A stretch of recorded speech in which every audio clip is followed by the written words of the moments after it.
aí, gente, da Ciência aqui. Hoje no Princípio Econômica Podcast a gente vai falar sobre anarcocapitalismo. Eu parcialmente fui influenciado pelo Robert Nozick para ter uma posição que é um pouquinho diferente do anarcocapitalismo, que a gente vai falar aqui, mas que é um pouco similar, entre aspas. Se o anarcocapitalismo é um livre mercado total, eu sou, na verdade, um minarquista, né? Que é a posição, por exemplo, do Javier Milei, que é o presidente atual da Argentina. E que o Estado deve ser mínimo. É uma visão muito presente no livro de Nozick, Market State Utopia, né? Que é o livro mais famoso dele, que eu li no passado como leitura básica de um livro que eu tive que escrever sobre mundos virtuais, né? Política e economia de mundos virtuais. E basicamente, o minarquismo, ele diz que o Estado deve ser mínimo, mas ainda assim, a minha visão como minarquista, que é um minarquismo mais leve, é que ainda assim tem que ter uma polícia pública, um direito público, né, um judiciário público, e outras funções governamentais básicas, preservando aí o executivo, legislativo e judiciário como sendo guiados, né, realizados por um Estado, no contexto atual, do ponto de vista democrático, né? Já dizia Aristóteles que democracia é a melhor forma de governo, no seu livro Ética Nicômaco, embora Sócrates, Platão e outros autores, e às vezes até o próprio Aristóteles fala mal da democracia, com frequência, né? Então, ela pegou mais força agora, né? Eu creio que é o melhor modelo. Então, o minarquismo, que é o que eu defendo, é diferente de anarcocapitalismo. Eu poderia defender ele em outro episódio. Porque ele ainda diz que não é tudo que tem que ser privatizado. O anarcocapitalismo é uma versão do livre mercado, do laissez-faire, em que, na sua versão mais radical, acho que a primeira versão radical que eu vi foi do Gustavo Molinari, né, no livro Production of Security, que é uma visão mais radical. Então ele diz ali que tanto a parte militar de um país, por exemplo, a parte da polícia, a gente pode falar sobre isso, a parte do direito, né, dos juízes, ou todo o judiciário deveria ser privado, né? E que tecnicamente não haveria um executivo. Talvez o executivo seria aqueles entre as empresas que seriam os maiores conglomerados, né? Teria os seus presidentes, né? Que organizariam algumas coisas que aconteceriam. Então, tem vários problemas no capitalismo. Você pode ver essa imagem que eu vou mostrar várias, né? Essas thumbs de fundo eu fiz usando inteligência artificial, para realmente parecer aí uma sociedade futurista anarcocapitalista. Porém, meu ponto vai ser, primeiro eu vou defender, né, o anarcocapitalismo, depois eu vou atacar. Como eu disse, eu sou contra o anarcocapitalismo, eu sou minarquista. Eu acredito que o Estado deve ser mínimo, mas não tão mínimo quanto o anarcocapitalismo diz. Então, primeiro eu vou falar os argumentos a favor, não só a favor, os argumentos que definem esse tema. Depois eu vou falar porque não funciona. Assim como o socialismo. A diferença é que o socialismo foi testado, né? Então não tem desculpa de que talvez funcione porque tem uma forma de dar certo. Porque já foi testado muitas vezes, até hoje é testado na China, que é um país socialista com elementos capitalistas. E na Cuba foi testado, na Rússia, enfim, não funciona. Então, eu nem tenho por que fazer um vídeo, um episódio sobre o socialismo, porque é lixo. E já foi refutado tantas vezes, até pela história, pelo bom senso. Vezes demais para ser um tema até justo de eu falar aqui. Mas eu poderia até trazer, porque não funciona. Mas a base que a gente vai usar aqui é o livro do Chaos Theory, do Robert P. Murphy, que ele fala algumas coisas interessantes que eu não tinha visto em outros. Tem aquele do Gustavo Molinari, né? Que também é bom. Mas enfim. Basicamente o que a gente vai fazer aqui é tentar analisar como funcionaria uma sociedade anarcocapitalista. Primeiro,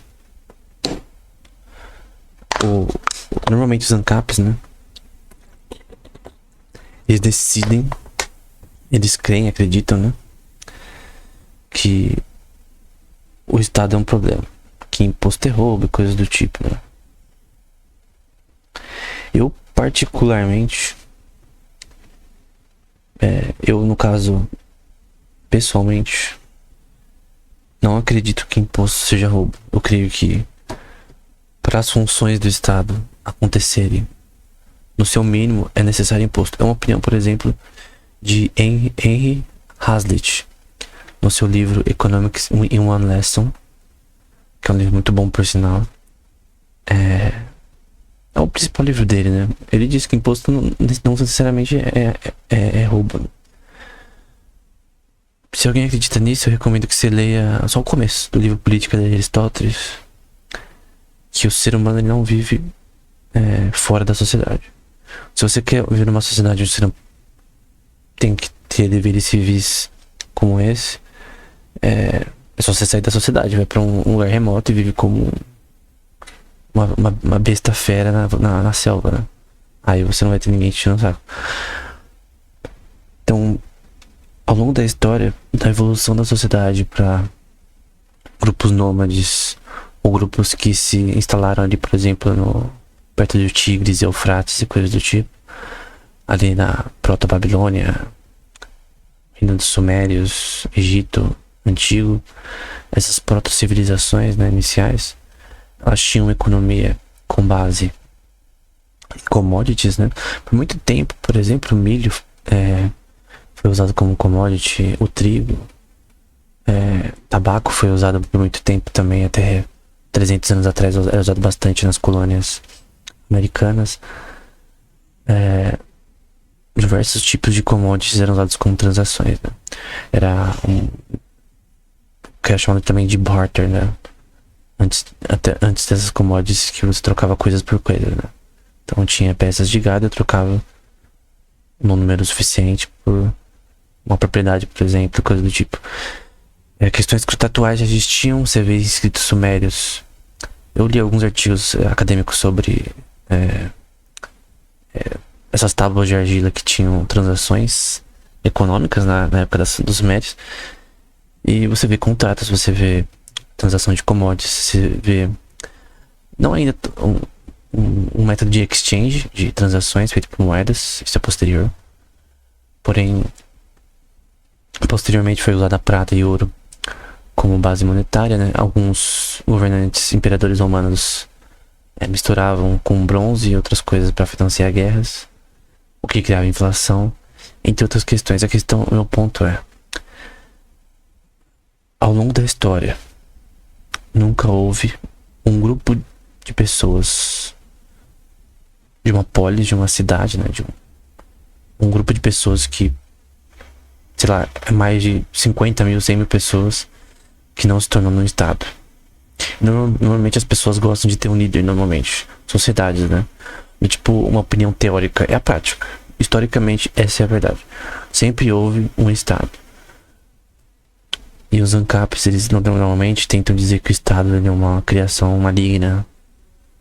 Mas sempre existiu.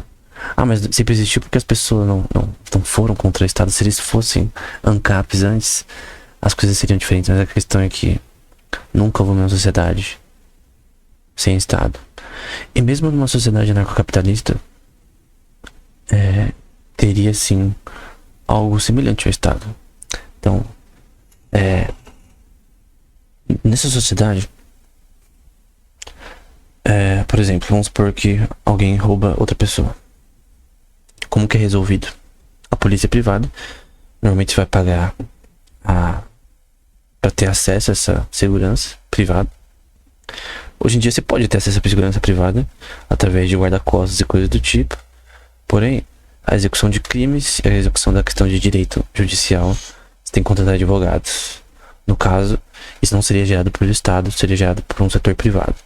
Eu não discordo que você ter um setor judiciário mais livre do ponto de vista privado é bom. Porém, nesse caso, seria totalmente privado. Então, se acontece um crime, vamos supor que alguém pratica estelionato com você, pra quem você vai? Você vai pra polícia privada, mas outra pessoa também tem uma polícia privada. Ao lado dela, como que resolve esse problema? É resolvido em um sistema judiciário, um sistema penal, em que não há uma entidade governamental central, mas são diversos conglomerados de ordens de advogados e juízes que cumprem suas funções em cada estado, em que tem que haver, obviamente, uma contribuição para que isso opere devidamente, né? Então você processa uma pessoa do ponto de vista padrão atual, só que a centralização do poder de leis não é do Estado, são as empresas entre si que organizariam a legislação e fariam um código de leis, porque tem que ter um código de leis. Não tem como você ter um sistema judicial atual com tantas pessoas eficientes em que não tenha leis escritas claras para todo mundo, né? Então, uma coisa importante desse sistema é que é necessário que haja uma legislação que funcione e que haja uma constituição, né? Porque uma legislação, ela só é criada corretamente quando tem uma constituição para ter uma base nuclear forte para a criação das leis e para que não haja violações do direito. Então, obviamente, uma constituição é importante. Quem faria essa constituição? As pessoas, democraticamente. Obviamente, o que a gente pode pensar primeiro é que poderia vir a ter, provavelmente, poderia vir a ter pessoas que injustamente usariam esse sistema, tendo mais recursos financeiros, para abusar dele, seja através de subornos ou até da criação de uma máfia, né?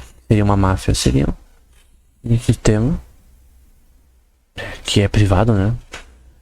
Que busca, através da coerção, atingir alguma vantagem financeira. De repente prover proteção para outras pessoas. Não no sentido da polícia, mas no sentido mais de uma organização criminosa aí que tenta agir de forma a coagir pessoas a fazerem alguma coisa. Como, por exemplo, é comum, conhecido nessa questão de proteção coerciva para estabelecimentos contra roubos, né? Enfim. Então, no caso, se uma pessoa te roubasse, você ia para sistema judiciário, e as questões físicas de fazer isso é normal. Você vai fazer todo o processo legal, vai ter o juiz, vai ter o advogado, tudo normal. Porém, não tem o Estado associado a esse sistema. E quem faz as leis são os próprios conglomerados do país, da região, da cidade. E se alguém criar uma lei injusta, né? Então tem leis que são injustas.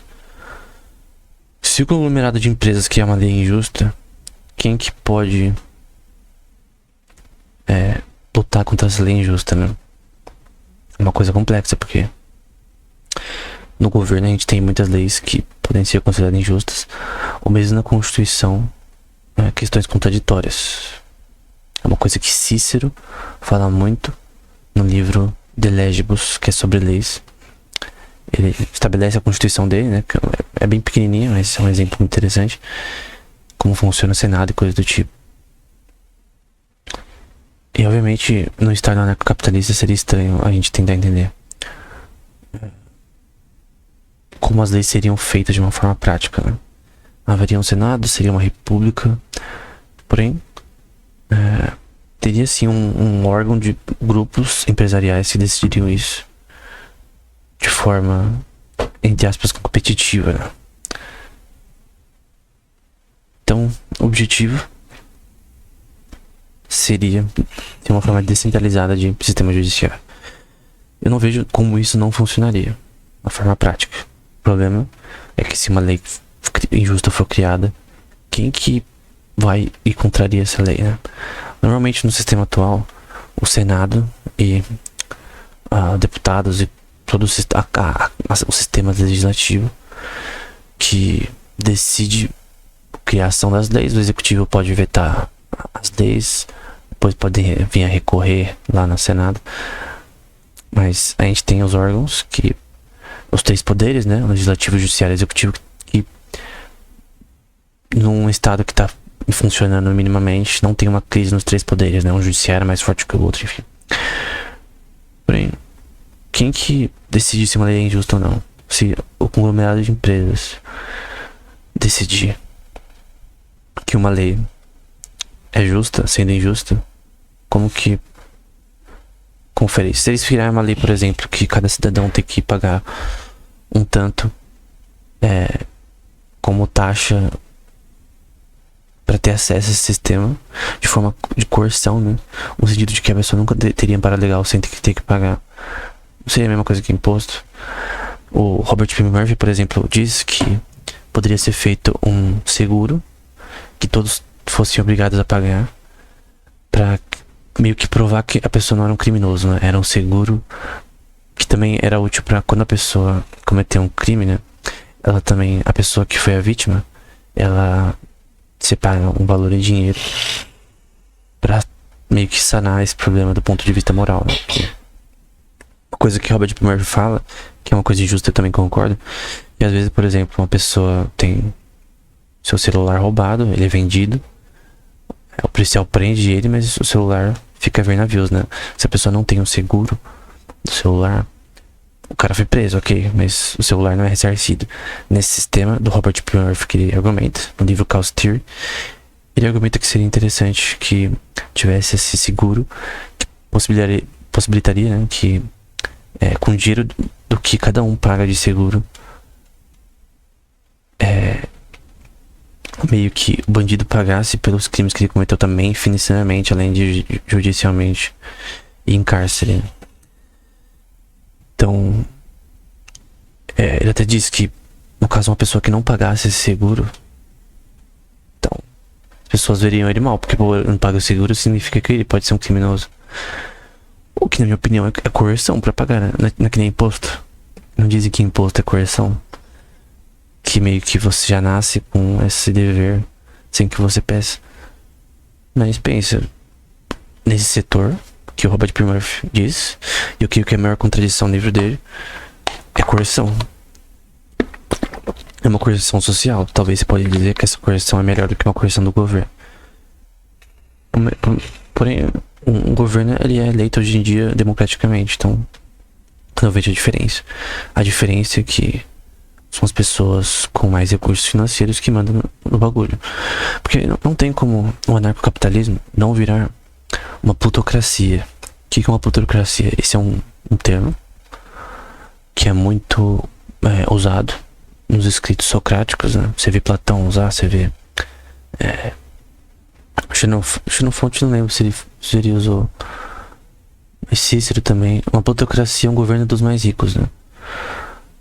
E uma coisa que acontece quando o governo não está, quando o Estado, por exemplo, tem menos poder que o governo, quando o governo tem menos poder que empresas, basicamente elas fazem o que quiser. Ou quando elas praticam corrupção com o governo, elas fazem o que quiser. E pode ter certeza que quando as empresas elas não têm nenhuma regulação, nenhum órgão regulador por trás delas, sempre dá problema. Porque quem que fica entre a pessoa e a empresa? Quem é o mediador entre ambos para resolver problemas, né?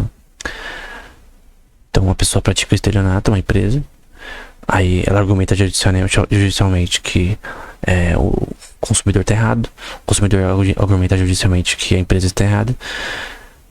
Quem que vai resolver esse problema se essa empresa tem um poder aquisitivo muito forte e mesmo com um prazo legal ela tem uma associação financeira tão forte contra as empresas que faz ela ser mais forte?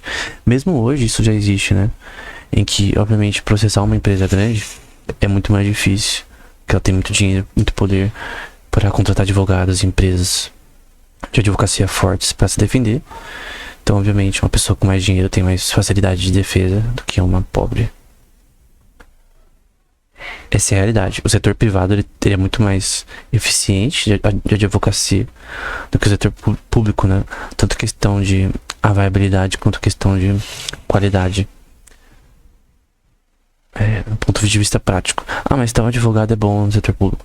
A questão é que, no geral, o setor privado, você pode pegar qualquer pessoa de rica, né? Ela não vai no setor público. Ela vai contratar um advogado privado para se defender, sempre. Assim como hospitais. Então, é óbvio que quem tem dinheiro sempre vai para o privado. Então, é óbvio que o privado é melhor. Isso não tem discussão. Os setores privados sempre são melhores. O que eu argumento é que, no meu minarquismo, também tem um livro que eu escrevi, A Nova Economia Austríaca, que não fala tanto sobre esse tema, mas que eu argumento minhas posições econômicas, que obviamente o setor privado é melhor, mas tem que ter um mínimo de Estado para tudo aquilo funcionar e ser regulado. Que conglomerados de empresas privadas não conseguem regular a si mesmas do ponto de vista mais básico e essencial, no sentido que o Estado seria minimamente necessário, o mínimo. É um Estado mais fraco do que o atual. É um Estado que ele tem o suficiente para ser maior que as empresas, para coagir elas a obedecer a lei, mas também não tem poder suficiente para destruir elas sem motivo também. Também agora também é tal, tipo, o governo não pode fechar uma empresa sem motivo, sem base legal. Se ele fizer isso, a empresa pode apelar para questões legais, judiciais e conseguir vencer departamentos que estão tentando agir contra ela, né? Mas enfim, o anarcocapitalismo é isso, é uma sociedade de livre mercado, né? Que tem esses sistemas que são mais complexos de privatizar, como da polícia quanto o do judiciário, né? Eu acho que o principal, o mais difícil de privatizar totalmente é o judiciário. Eu creio que seria interessante que o judiciário tivesse uma liberdade maior do ponto de vista privado. Tipo, o governo só fazia a Constituição, as leis, ter o legislativo, o Senado e blá blá blá. Mas o judiciário tem uma liberdade privada maior. Talvez eu poderia argumentar que os juízes, o sistema judiciário como um todo deveria ser privado. E que o Estado só faria as leis que os juízes teriam que obedecer corretamente. Porque eu creio que os juízes, eles são contratados pelo Estado, né? Então, várias funções jurídicas são contratadas pelo Estado. Então talvez seria interessante que o setor privado fizesse isso, porque o setor privado sempre consegue fazer isso melhor. Então eu não nego que o setor privado é superior ao do governo em questões de fazer coisas funcionarem, né? Então, o anarcocapitalismo radical diria que o direito, o sistema judiciário deveria ser totalmente privado. No minarquismo, eu penso, da minha versão do minarquismo, uma versão mais leve, seria que parcialmente seria legal ter um judiciário diferente do atual. Então, esse é o primeiro principal. Por isso que o P. Murphy foca tanto nessa parte do judiciário e a parte da polícia, né? E o Gustavo Molinari também cita. Então, eu creio que o anarcocapitalismo central ele é mais radical mesmo. Então, se alguém diz que é ANCAP, normalmente tem essas questões. Obviamente, é errado você dizer que uma pessoa é ANCAP e que ela crê em um conjunto de crenças específicas. Tipo, eu sou um liberal de direita, mas o que isso significa não é o que a maioria das pessoas provavelmente vão achar. Que eu sou um anarquista. Então, às vezes você é colocado numa categoria e a pessoa vai pensar, pô, então tem uma lista de coisas que ela tem que seguir. Ela é de direita, então tem uma lista de coisas que ela tem que seguir. Não é assim. Eu sou da escola austríaca, por exemplo. A nova, né? Que eu sugeri num livro.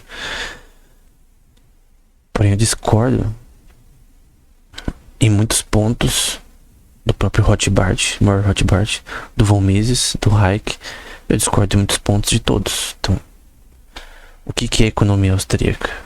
Se entre eles discordam entre si, o que seria a economia austríaca? Não é uma coisa fixa, é uma coisa que depende, né? Quais são os conjuntos de crenças que você tem? Então esse é um estilo de economia austríaca, né? E a gente pode dividir em vários. Assim como o liberalismo é dividido em várias seções. E o liberalismo diferente do atual, né? Que é o neoliberalismo, diferente do liberalismo da época de von Mises, da época do liberalismo da escola francesa de economia de Baptiste Say, Frederic Bastiat e Gustavo Molinari. Então as coisas eram bem diferentes, né? A forma que as coisas, os argumentos eram dados eram diferentes. A economia mudou muito atualmente. A gente fala de Bitcoin, de criptomoedas, de aplicativos como o Compound e Aave, que você consegue fazer transações com criptomoedas para empréstimo, para até conseguir arbitragem através de empréstimos e pegar empréstimos quanto emprestar, armazenar capital em criptomoedas estáveis, coisa do tipo. Então as coisas mudaram bastante, né? Você tem um sistema de investimentos muito maior, o que é chamado de shadow bank, né? Que são sistemas bancários que estão meio que desregulados comparado ao sistema tradicional. Fintechs que hoje são usadas de forma ampla nos Estados Unidos, no Brasil e em outros países, né? Tem cursos sobre fintechs no Coursera, no edX e em universidades. Então, uma fintech é basicamente uma empresa de tecnologia que atua no mercado financeiro, oferecendo soluções normalmente mais interessantes do que o sistema bancário tradicional, né? Tipo, o sistema bancário tradicional teve que, obviamente, agrupar coisas a ele que são da tecnologia, aplicativos, coisas do tipo. Pix, coisas do tipo, são coisas que são revoluções de fintechs. Então, mas as fintechs, elas tentam fazer algo novo, né? Fazer um tipo de modelo de bancário novo, assim como as empresas de tecnologia em outras áreas, né? E tem muitas boas no Brasil, fintechs, principalmente no Nubank, que eu uso também. Empresa de pagamento, semestre online, que é uma fintech também, enfim. A questão é o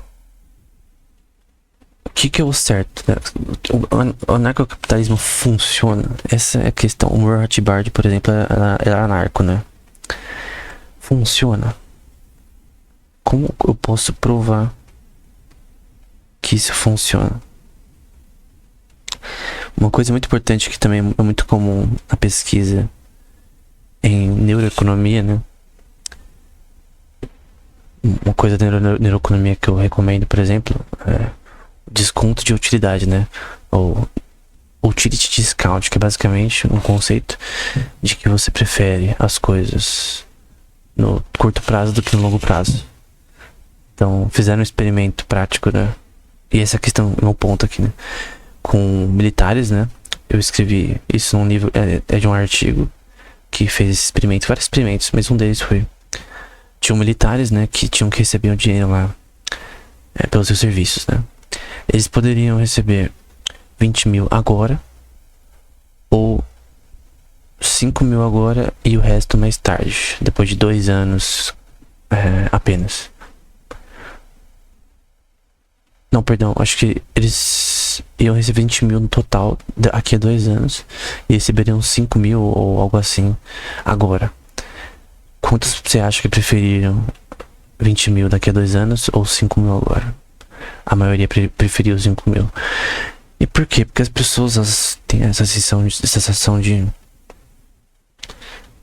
curto prazo. E isso é normal. Isso é uma coisa, na verdade, natural e que é boa em vários sentidos. Então, por que eu não vou comprar arroz no Amazonas, né? Vamos supor que o arroz tá muito barato lá. Porque é longe, né? Então, o custo e tempo que eu vou usar vai ser muito grande pra pegar só arroz. Talvez eu vá até os Estados Unidos só pra comprar um iPhone, né? Tem até um cara, uma balinha que foi. Porém, na maioria das coisas que não tem tanto valor, não tem porquê gastar tempo e dinheiro pra ir até outro país pra comprar. Então, isso é utilidade de desconto, né? Tem uma função que normalmente é dita como hiperbólica, né? Tem um comportamento hiperbólico, né? Então, as pessoas preferem ganhar as coisas de valor baixo no curto prazo, e elas até querem coisas de alto valor no longo prazo, mas o que normalmente não acontece um meio termo, sempre. De alguém preferir coisas no médio prazo. Aqui é um conceito bem simples, mas que é muito importante para a neuroeconomia, né? E uma coisa importante, não só na neuroeconomia, mas economia comportamental, né? Que são coisas parecidas, homólogas, né? Mas diferentes. A utilidade disso conta mais da economia comportamental, na parte de psicologia. Só que isso foi uma prova com experimentos, né? Então, por exemplo, na teoria dos jogos tem o teorema de Nash, né? E também o princípio de Nash e de Pareto. Então, teve testes de economia comportamental com experimentos que mostraram de que em casos específicos o princípio de Pareto é estabelecido, ou o de Nash. O de Nash diz assim: vamos supor que eu tenho várias empresas que têm o mesmo produto com a mesma qualidade em um local específico, numa área de circunferência de 10 km, que elas atendem ali só nesses 10 km numa cidade, né? E vamos supor que elas vendem lá os produtos e vamos supor que os consumidores nesse área de circunferência eles conseguem comprar esses produtos, seja online ou como for. E eles têm milhares de clientes, né? Conjuntamente. E o cliente quer o mais barato, né? Então, o preço, organicamente, sem ninguém fazer nada, o governo nem nada, sem ninguém intervir, ele automaticamente fica em equilíbrio. Esse é o princípio de Nash. Ele automaticamente fica em equilíbrio, porque quando as pessoas querem minimizar seus custos, maximizar seus lucros, em tentar agir da melhor forma para fazer essas coisas, os mercados tendem a ficar em equilíbrio. Para um produto específico, estou dizendo numa área de circunferência específica com produtos que são parecidos, com preços parecidos, com custos de produção parecidos. Obviamente tem empresas que vão tentar fazer formas mais eficientes para conseguir preço mais barato, com maior qualidade, melhor marketing. Aí outra história, né? Eu tô centralizando o princípio de Nash num contexto específico de equilíbrio, né? Normalmente mercados sempre estão em desequilíbrio. Mas para um produto específico dá para falar que tem, sim, numa área de circunferência pequena, algo que tem equilíbrio, sim. Então, até num jogo seria possível. Use moedas virtuais. Então a questão é, o princípio de Nash estabelece nesse contexto de equilíbrio, até termodinâmico nesse contexto. Porém, tem vários contextos que o princípio de Pareto vai funcionar em vez do de Nash, né? Que não vai ter equilíbrio, vai ter desequilíbrio. Tem empresas que, por serem mais eficientes, terem uma melhor marca, coisa do tipo, vai ter um princípio de Pareto. Então, vai ter empresas muito pequenas que às vezes vão fazer grande parte do mercado, mas aquelas muito grandes, uma diferença muito grande em lucro, né? Naturalmente, organicamente. Então, tem experimentos agora com pessoas, né? Que é uma coisa diferente de empresas, é outro tema, que mostrou que era um experimento assim. Vamos supor que tivesse uma coisa quebrada no avião. Uma coisa que era quebrada no avião, duas pessoas quebraram o mesmo vaso caro. O vaso Xing Ling da China, muito caro, de jade. Era o mesmo vaso. Quebrou no aeroporto. A culpa é do aeroporto. O aeroporto quer ressarcir essas pessoas. Vamos supor que ele falar com as pessoas separadamente, as duas. Elas não se conhecem. Elas não podem conversar entre si. Vamos supor que um experimento foi feito nisso, na verdade. Eu já falei isso em outro episódio também. E falaram com essas pessoas assim: você tem que me falar o preço justo, né, do mercado. Como esse é um vaso específico, né, raro, eu não tenho como calcular o preço, né, de outras formas. Você tem que me dizer o preço. Porém, outra pessoa tem o mesmo vaso. E eu falo pra essa pessoa isso: tem outra pessoa que quebrou o mesmo vaso. Se você me disser o preço que for menor do que outra pessoa, ou maior do que outra pessoa, eu te pago esse valor. Só que se a pessoa falar um valor maior, você vai receber menos. A questão é, que preço eu devo escolher para o vaso que eu quero ser ressarcido? Vamos supor que, vamos pôr um valor baixo, né? Vamos supor que seja entre 100 reais, né? Vamos supor que eu escolho 40 e outra pessoa 80. Ela vai receber 80, só que eu vou receber metade do meu 40, porque eu disse um valor muito baixo. Perdão, a pessoa que falar muito alto vai receber menos do valor. A pessoa que falar um valor mais baixo que recebe o valor que ela pediu. Então a ideia é qual valor que eu devo escolher para que eu tenha o maior lucro possível. Porque se eu escolher um valor maior demais, eu vou receber menos. Se eu pôr menor demais, vai ser menos que o valor do vaso. E eu sei que outra pessoa também tá pensando a mesma coisa que eu, talvez. É a mesma coisa no mercado tradicional. As pessoas, os competidores tentam lutar entre si para saber quem vai conseguir ganhar mais e perder menos. Para preços menores, o princípio de Nash foi estabelecido. Não, perdão. Para preços menores, o princípio de Pareto foi estabelecido. Normalmente as pessoas escolhiam preços muito maiores ou menores do que o outro. Agora, para valores maiores, foi o princípio de Nash que foi estabelecido. Então tinha um equilíbrio maior. Então um valor mais de 500 reais, coisa do tipo, meio que parecido o valor que ambas as pessoas escolhiam. Então o princípio de Nash funciona nesse contexto específico para valores grandes e o de Pareto para valores pequenos. A questão é, meu ponto, essa é uma prova prática do princípio de Nash e de Pareto, do ponto de vista prático. Economia comportamental é que nem psicologia, tem que ser vista na prática, com experimentos controlados, com métodos estatísticos eficientes. Sempre vale com métodos estatísticos eficientes e um experimento bem controlado e bem feito. Porém, é errado você criar uma teoria sem testar ela. Por que o socialismo não funcionou? Não é somente porque a teoria estava errada de um ponto de vista teórico. Que é uma teoria, as pessoas não sabem se vai ter certo ou não. Não é que nem física que você vai lá e prova no experimento. Tem que ter uma sociedade que a economia é uma coisa que leva tempo, que são várias pessoas agindo e as pessoas não conseguem ler a cabeça dos outros. Você especula. Tal produto vai vender porque eu creio que vai dar certo. Mas eu não consigo saber o futuro. A não ser que você fosse um ser onisciente, claro e evidente. A questão é que o ponto central é que você tem que testar as coisas na economia para ver se funciona.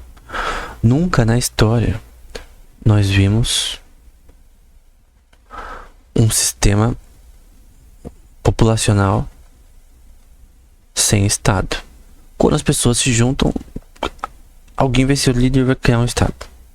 Vai criar alguma coisa, vai ser monarquia, aristocracia, plutocracia, não importa. Porque, por exemplo, a democracia de Solon, de Clístenes também, era uma pseudo-democracia, porque era uma oligarquia. Era uma polity, né, que a gente chama. Uma democracia mais oligarquia. Tinham 40 facções, né, clãs ou famílias, né, que dominavam tudo lá, os mais ricos. Então era meio que uma mistura de aristocracia com democracia, o que também acontece hoje em dia, por sinal, com os políticos. Mas o ponto é,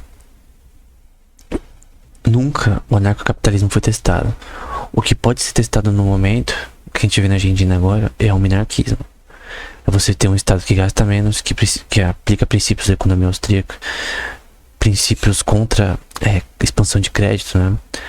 Se possível, moedas com lastro no ouro, ou mesmo com uma dolarização, como a Argentina estava pensando em fazer, que o dólar tem um valor maior como moeda fiat do que outras moedas. Tipo, se uma moeda fiat teria valor, embora não tenha, é o dólar, por enquanto, né? Embora, obviamente, se você tem uma moeda com lastro no ouro, é bem melhor. Aí o cara fala, mas ouro também pode dar inflação também, como já teve inflação em épocas de guerras e coisas do tipo.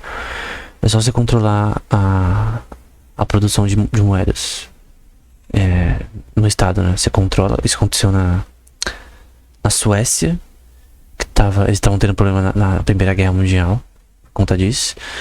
E aí os economistas falaram, você tem que parar de produzir mais moedas, tantas moedas como antes, produzir menos e só produzir o suficiente pro capital que vocês têm. E aí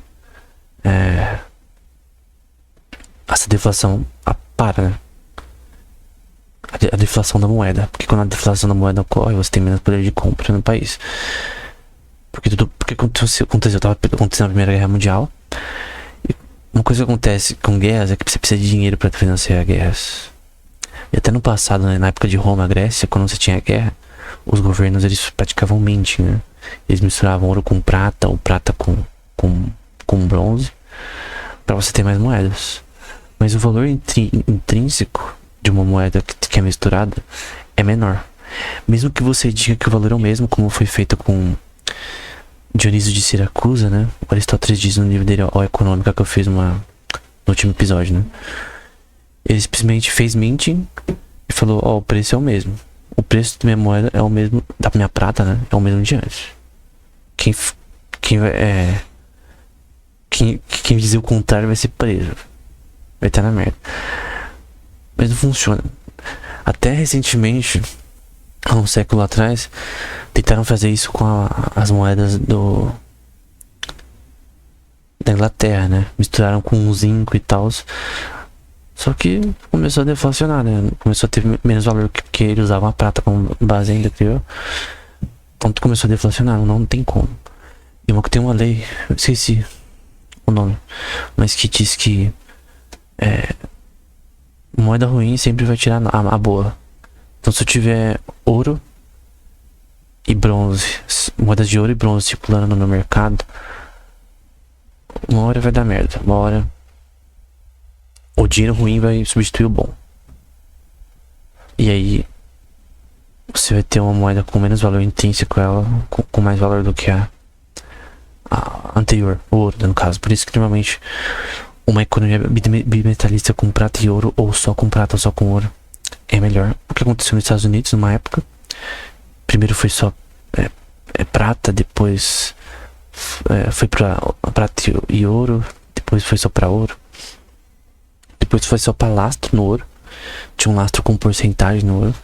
Então se tinha um dólar, tá meio que tendo frações de ouro, tecnicamente. Hoje em dia não é mais assim. Em 1971, o presidente Nixon acabou com o padrão ouro em 1971, né? Tem como você controlar assim a inflação de prata e ouro? É só você acabar com a expansão de crédito. O que é expansão de crédito? É quando você tem um sistema que cria dinheiro fantasma, né? Você tem dinheiro a mais do que você produz. Esse é o grande problema da economia atual. E os anarcocapitalistas, né? Até o Robert P. Murphy sugere que a moeda do sistema anarcocapitalista nunca seria moeda fiat. Eu creio que o Rothbard diria isso, eu creio que o Murphy obviamente diria isso. Eu creio que o Gustavo Molinari tivesse até a modernidade também, eu creio que ele creia nisso. Eu creio que não tem nenhum anarcocapitalista que eu acho que seguiria o padrão normal. Essa questão, você pode discordar. Você pode ser um anarcocapitalista que gosta de moeda fiat, né? Eu não vejo nenhum problema. Mas seria esquisito, porque seria o contrário de algumas das afirmações do anarcocapitalismo, né? Que diz que a moeda fiat é uma criação do Estado, né? Que é o que o Murray Rothbard diz. Um livro que eu até li recentemente dele, ele diz isso nessa questão, né? Que a moeda fiat é uma criação do governo, e que sem o governo a moeda fiat não existiria, sinceramente. E outros livros vão argumentar dele também que a moeda fiat nasceu por conta de guerras. Isso é verdade. Tinha que financiar guerras e o papel é até melhor do que bronze e outras formas de ter mais dinheiro, entre aspas, né? Como aconteceu na grande inflação monstruosa de marcos alemães, que os caras perderam a Primeira Guerra, tinham que pagar as dívidas e começaram a imprimir dinheiro, né? O que acontece quando você começa a imprimir dinheiro? Você tem o menor valor da sua moeda, né? Então, o que eu comprava com 30 marcos, eu não compro mais com 300 marcos, 300 mil marcos. Então, o preço do pão saltou para um valor estratosférico, né? Então, obviamente, num sistema anarcocapitalista seria necessário. Isso é padrão para esse tema. É a questão de uma moeda com lastro no ouro e em prata. Eu creio que anarcocapitalistas também são contra a reserva fracionária. Porém, eu creio que o sistema bancário atual, ele sempre vai admitir a reserva fracionária. Essa questão de reservas fracionárias, o que é reserva fracionária? É o banco não ter que ter todo o dinheiro que todo mundo deposita ali pronto à pronta entrega. Os depósitos que estão no banco não estão à pronta entrega. Então, se eu ir no Itaú agora, todo mundo que tem conta no Itaú ir agora lá e retirar seu dinheiro, ele vai falir. Então, é o que tá acontecendo em Cuba, por exemplo, agora. Quando as pessoas têm pouca confiança no banco, é isso que acontece. E, a maioria dos bancos do mundo é menos de 20% de reserva que é necessária. Rothbard acha que isso é injusto. Eu também acho. Eu creio que no mínimo deveria ser 50% para cima. Por quê? Porque sempre vão ter horas que vão ter problemas econômicos no país, ou em vários países, questões de guerras, questões de problemas de produção, problemas cataclísmicos, pandemias e coisas do tipo. E pode ter uma certeza que sempre esse gap econômico que é criado por reservas fracionárias vai ser um problema. Porque quem ganha com reservas fracionárias é o próprio governo. São os próprios investidores de alto padrão. Porém, reservas fracionárias criam inflação também. Porque a inflação, e aqui é parte da teoria econômica de von Mises, né, de ciclos econômicos, né, que é o que o Friedrich von Hayek ganhou o prêmio Nobel por avançar nessa questão de ciclos econômicos de von Mises, né, que é essa questão de que quando você tem expansão de crédito, você tem um boom inicial econômico, que é óbvio. Então, os governos sabem que se eles expandirem crédito, abaixar a taxa de juros muito, que é a taxa de juros do governo do Banco Central, né? Você pode pegar empréstimo sem ter que pagar tanto, né? Sem ter tanto risco no seu empréstimo. Então, quando a taxa de juros abaixa, as pessoas pegam mais empréstimos, investem em mais empresas, investem em mais maquinário. O agricultor vai comprar mais máquinas e coisas do tipo, porque ele pode pegar empréstimo com menos juros. Porém, quando o governo... Por isso que o Banco Central é um problema. Eu creio que todo anarcocapitalista é contra governos centrais. O problema do governo central é que nem sempre vai ter conhecimento suficiente, mais do que o setor privado teria, de regular a taxa de juros. Eu creio, na minha opinião, no minarquismo, que o governo central não seria necessário. Tem argumentos até que falam que, mesmo hoje no sistema atual, eles são prejudiciais a países emergentes, né? Tem que ver na prática também, é uma teoria. O ponto é que quando o governo ele abaixa a taxa de juros abaixo do normal, por pressões políticas, coisas do tipo, até o governo de um país aí que não vou falar fez isso recentemente, todo governo fez isso. Acontece um boom econômico inicial.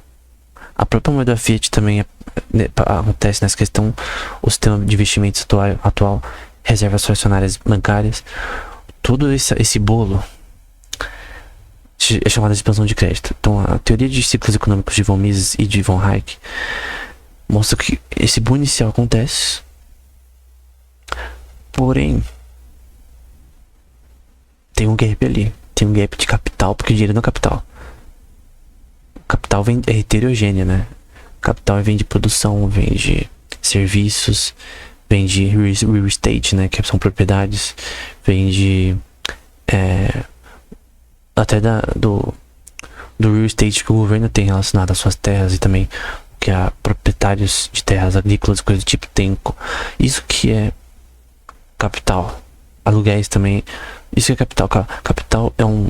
Não é dinheiro. Dinheiro não é capital. Dinheiro é uma forma de transação homogênea pra gente não ter que usar barter, né? Ficar trocando gado por propriedade. Então, pra não ter que comprar arroz com, sei lá, trigo, eu simplesmente tenho dinheiro. Então, basicamente, essa é a questão. Porém, não é possível que uma economia funcione sem dinheiro atualmente, isso é óbvio, mas o ponto é que a expansão de crédito cria esse boom econômico inicial. Então todo mundo começa a investir, coisas do tipo. Mas acontece que as pessoas que não fariam investimentos com a taxa de juros alta, pegam empréstimos de forma descontrolada e acabam dissipando capital. O que é dissipação de capital ou destruição de capital? É quando o capital some. Então, você tem um dinheiro que é provido de capital, que tem uma base sim de valor associada a ele, para ele existir, que foi destruída, porque a outra forma também é imprimir dinheiro. Porque você só, no caso de imprimir dinheiro, não é questão inflacionária, é questão que diminui o valor da moeda e aí tem inflação, porque nesse caso o poder de compra das pessoas fica baixo, embora o salário delas é o mesmo, né? Por isso que normalmente a gente corrige com a inflação o salário e dívidas processuais, que a inflação tem a ver com o aumento não só da quantidade de circulação de dinheiro, mas também da baixa do valor de dinheiro. E não só com relação ao dólar, porque normalmente as pessoas falam da baixa do dinheiro com relação ao dólar, porque o dólar é moeda internacional atualmente. Mas se todo mundo usasse o padrão ouro, né, o gold standard, aí não teria esse problema. Na verdade, o modelo atual beneficia os Estados Unidos e o resto do mundo não, porque no padrão ouro, mesmo fracionário, né, tipo, cada um usaria frações de ouro como base da sua moeda. E eu não concordo, por exemplo, com o Rothbard, que a gente tem que fazer reservas fracionárias de 100%. Eu nem lembro se ele realmente acreditava nisso totalmente. Tipo, não acredito que o banco tem que ter 100% do que as pessoas depositam. Quem se impede que eles possam fazer empréstimos entre bancos e coisas do tipo, eu acho que isso é normal no sistema bancário atual. Que eu não creio que isso poderia ser abolido. E nem que deveria. O mercado de investimentos atual depende disso, né? E também é um ganha-pão, é uma forma de produção de dinheiro, né? Valor. Tipo, pessoas investem capital com valor em empresas, né? Mas, enfim. O ponto é que todo esse bolo cria esse boom econômico, mas depois cria uma depressão ou uma recessão econômica, né? As pessoas costumam chamar de recessão hoje em dia, mas são depressões econômicas, como aconteceu na crise de 2008, que a principal causa não foi só a questão dos CDOs lá, empréstimos de propriedade lá, que é os mortgages nos Estados Unidos, no financiamento de casa, que eram usados como forma de investimentos, né? Então as pessoas investiam no possível pagamento dessas casas de financiamento, entre outras securities ali, que eram juntas ali naquele investimento, que não eram pagos, né? Que aí criava um gap, né? Tipo, as pessoas estavam investindo em financiamentos que estavam colocados como AAA, né? Como investimentos de alto valor que seriam pagos, mas que nunca eram pagos, e por isso criava um gap econômico ali. Só que isso é parte do problema. Reservas fracionárias, a moda Fiat, várias outras questões juntas nesse contexto. Esse problema ocorreu também por falta de regulação do governo, dos bancos, que chama de shadow banking. E aconteceu a crise de 2008, que afetou a Europa, afetou diversos países do mundo inteiro e fez muitos bancos fechar, porque esse sistema de reserva fracionária, ele nunca vai funcionar. Sempre vão ter crises econômicas, sempre vai dar merda. Então essa falsa ilusão de prosperidade no curto prazo é aquela velha frase dos keynesianistas, né? Après no déluge, que é relacionada a dilúvio, né? Tipo, simplesmente a gente tem que pensar no curto prazo e no longo prazo que se ferre, porque no longo prazo todo mundo morre, né? Então, no caso, um anarcocapitalista e também um cara da economia austríaca e também alguém que seria minarquista, ele crê que reservas estacionárias de menos de 10% é uma coisa errada. Então eu creio que no sistema anarcocapitalista a moeda teria que ter no mínimo lastro no ouro. Não precisa ser lastro de 100%, mas ter lastro constitucionalmente de 50%, por exemplo, pra você saber que a sua nota tem valor. E não só no ouro, na prata, ou o Robert P. Murphy cinta platina, enfim. É que normalmente a prata, o bronze e o ouro são mais considerados como valor. É uma coisa interessante, porque o que dá valor ao ouro não é a substância em si, e nem o quão pouco de ouro tem. Que tem outros metais preciosos que valem mais do que a unidade de ouro em quilos, né? Ou em onças, né? Porém, é o que as pessoas acreditam no ouro como forma de valor, como a prata. Então, tem essa questão de aceitação social da moeda, né? Então, numa sociedade anarcocapitalista, essa seria aceita. Por que não funciona o anarcocapitalismo, para terminar? Porque não é testável. Se testar, testa um sistema judiciário totalmente anarcocapitalista, testa um sistema policial totalmente privado, e a gente vê se funciona. Porque não tem como falar, teoria, tá bom, testa. Eu creio que o Estado é necessário. Então eu sou totalmente contra esse anarcocapitalismo. Eu sou um minarquista. Estado mínimo. Mesma visão de Nozick, com algumas ressalvas. Principalmente na questão da polícia. Funções básicas como judiciário, legislativo e executivo, e as funções básicas do governo. E questões do tipo imposto sendo cobrado normalmente, só que o mínimo necessário para o sistema sobreviver. Embora a gente sabe que na prática isso não acontece, né? Porque assim como nossa sociedade utópica anarcocapitalista teria problemas. Os caras falam que não teriam guerra no anarcocapitalismo. Velho, o cara mais rico ia falar, quer saber, cara, eu acordei bem hoje, eu vou dominar todo esse país e acabou. Porque ele tem mais recursos. A única razão para países não lutarem um contra o outro hoje em dia é porque empresas no setor privado não dominarem países, é porque elas não têm recurso suficiente. Ou mesmo se tivesse os recursos, elas não seriam capazes de manter. Questões internacionais e tal. Enfim, eu pessoalmente creio que alguém que é anarcocapitalista, beleza, você acredita nisso, testa. Mas enquanto não for testado, essa merda não funciona. Porém, eu creio que várias ideias do libertarianismo são úteis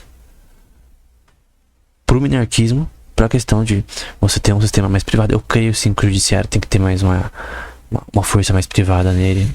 Eu creio que o governo não deve intervir na economia. Eu creio contra subsídios, contra cotas, contra regulações de importação e exportação com relação à proteção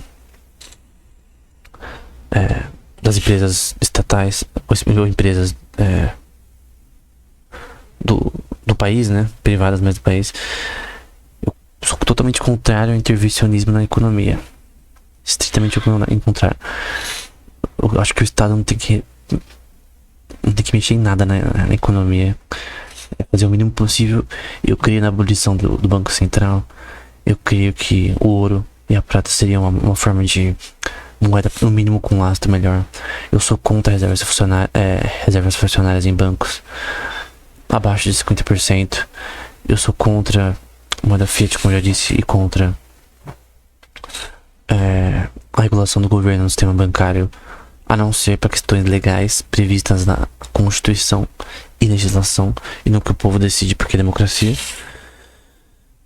Então, é isso. É um Estado mínimo. Eu creio que a própria Constituição americana, esquece a brasileira, ela buscava o Estado mínimo. Ela buscava dar o poder suficiente para o Estado para dominar os Estados Unidos com todos os 13 estados na época, que eram soberanos anteriormente, que se juntaram contra a Inglaterra e tal, quando eram colônias. Ter os 3 poderes ali, mas com o mínimo para fazer o que deveria. Obviamente as coisas saíram do controle ao longo do tempo, né? Mas eu creio que isso era a intenção original na Constituição americana. Então eu creio que, vamos supor que alguém faça uma nova Constituição, que ela deveria ter todas as questões: proibir reservas fracionárias abaixo de 50%, proibir moeda fiat, que não funciona, lastro no ouro, mais 50% no caso, não ter banco central, porque isso só atrapalha, porque o banco central não consegue regular a taxa de juros conforme o mercado. Tem um governo que age sim contra empresas que fazem merda, que fazem estelionatos, coisas do tipo. Eu não acredito que é possível fazer um sistema privado que, no contexto neocapitalista, que funcione. Se você discorda, então governe um país, implemente isso, vamos ver se funciona. Então o ponto central do neocapitalismo é que não foi testado ainda. Quando alguém conseguir implementar isso de forma total, não minarquista. Obviamente você tem que reduzir gastos do governo, coisas do tipo também, além dessas coisas que eu falei. Reduzir totalmente o tamanho do Estado, os ministérios, coisas do tipo, como o Milei fez na Argentina. Porém, o ponto central, até que o Milei tá fazendo, é o Estado só fazer a parte dele. A parte que Deus deu a ele. E não, somente numa democracia atual, seria inconstitucional até o Estado exercer mais poder do que a Constituição o permite. Então, eu creio que é uma questão de mentalidade, né? Creio que a mentalidade tem que mudar. Então, eu sou minarquista. Eu creio que o anarcapitalismo não funciona da sua forma mais radical. E eu creio que não é como uma bolha, né? Dentro dos anarcocapitalistas, né? Eu sei que tem várias seções, né? De crenças. Não é tipo uma coisa fixa. Então, pessoas vão pensar uma coisa mais leve, outra coisa mais radical. Então, eu creio que podem ter versões anarcocapitalistas que funcione, que tenham um Estado mínimo. Então, dizer que Estado pode parar de existir seria um Estado privado. Você falaria no papel que fosse privado, mas seria um Estado que seria coercivo também, para cobração de coisa, né? Mas enfim, era esse o próximo episódio.